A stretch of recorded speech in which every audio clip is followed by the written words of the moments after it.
working on strawberry freezer jam, it's an excellent way if you really like the taste of fresh strawberries to get something going and in your freezer for jam later on. The cooked jam is really good too, don't get me wrong, but this has a little bit more fresh taste to it, and so I kind of really like it. All right, what I've started doing here is you need about 2.5 cups of fresh berries. Now, if you have big ones like this, what I'd recommend is that as you remove the caps, you actually get down in there and spin it around until you can see that there's hollow in there, because otherwise you're going to get a lot of that pith, and you want to actually take that pith out. So that's just a tip. Now, a lot of the berries that we grow locally are a little bit smaller, and so they don't have as much of that, so you don't have to worry about. These are from a faraway place, and so I wanted to make sure I got that taken care of. Okay, I've crushed the berries. How much you crush them is dependent on your preferences. I like them in kind of a bit chunkier pieces. You may like them in finer pieces. I crush them with a potato masher. You may choose to use a food processor, but be very careful that you don't actually puree them, because jam is supposed to have chunks in it. So the next step we're going to do is make sure that we have enough. As you measure these, we start with about 2.5 cups. We're aiming for 2 cups of berries when they are finally mashed. And so, see if I can come anywhere close to hitting the container here. All right, don't have quite enough here, so I've got a few berries left. These in particular can go in there as well. But measure them as you're crushing them. Do it in about 1 cup at a time rather than trying to do them all at one time, and that will give you a little bit better result. So go ahead and get these mashed up. Again, the amount you're going to mash is going to depend on how much you like them crushed. Works best if you've got a bowl that's got a little bit flatter bottom than this one does. They're kind of fighting me a little bit here. All right, let's see if we can get the last here so that we have a full 2 cups. If you don't have quite a full 2 cups, you could go with a little bit shorter amount. You're going to get a little bit less yield in the end than you would otherwise, but it's still going to be okay. Let me clean that away. Now we'll get our other bowl back up here. The next step on this is to take our berries, and we're going to add to them 4 cups of sugar. Now, it's important. The temptation for a lot of us is, well, I don't want that much sugar in my jam. I'm going to reduce the sugar content by just leaving out some of the sugar. However, that's not an option here. It's very important that you use that full 4 cups. If you want to reduce sugar kind of jam, you can get a different kind of pectin. There are low sugar and no sugar varieties of pectin out there, and you can get an end product with less. It will tend to be cloudier, have a little bit different kind of flavor.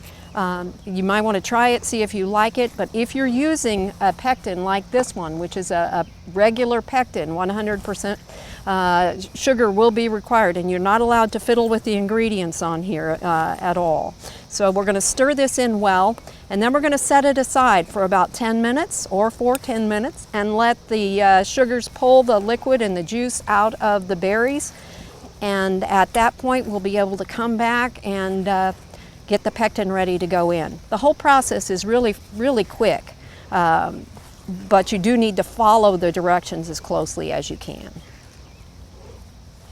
The strawberries have set for about 10 minutes, so they can set a couple of minutes more while I get this next step ready. I've got the package of pectin. Now, with this recipe, you need to use the kind of pectin that's called for, which, as I mentioned, is a regular full sugar pectin. You also want to make sure that you don't use liquid pectin, because the way those ingredients combine when you make the products is different. So powdered pectin, full sugar on this one if you're using this recipe, and 3/4 cup of water. And we're going to stir those together, and it's going to start out a little bit lumpy, and what we want to happen here is it's going to come up to a boil, and as the pectin is dispersed, we're going to have a few other ingredients in there as well, such as an acid that will enable us to form the jam later on. But the pectin is going to disperse. We're going to bring this up to a boil and let it on high, let it boil for 1 full minute at a boil. All right, this is going at a full boil. You want to make sure that it's going at a full boil so that you can't stir it down. You don't have to keep it up at its highest heat on your range while it does that, but make sure that it does stay a steady boil the full time, and you do need to stir it the full time that's happening. Now, while that is going on, I'm going to show you a couple of the other things. I've You need to have your containers ready to go by this time also. In fact, it's best if you have them ready to go before you start. You can use either 2-cup containers or 1-cup containers. Now this stuff will keep in the refrigerator for 3 months, it'll keep for 1 month, and it'll keep in the freezer for 1 year. So you want to decide which kind of container and which is going to fit best for what you've got. Make sure you have tight fitting lids, that they are freezer containers. Glass is okay. The other thing you need to remember is that you're not going to fill them all the way full, because if you do and it expands during freezing, it's going to blow the top off. So we've got this, it's cooked 1 minute. We're immediately going to add it to our strawberry mixture, and then we're going to stir this continuously for 3 minutes. And that, it may take a little bit longer. What we're going for is that when you feel it between your fingers, it's no longer got the grit to it that it would have if it still felt sugary. There may still be just a little bit of that, but it should pretty much all be gone. I actually made a batch up this morning and I stirred it for 4 minutes because it still felt a little too gritty to me before.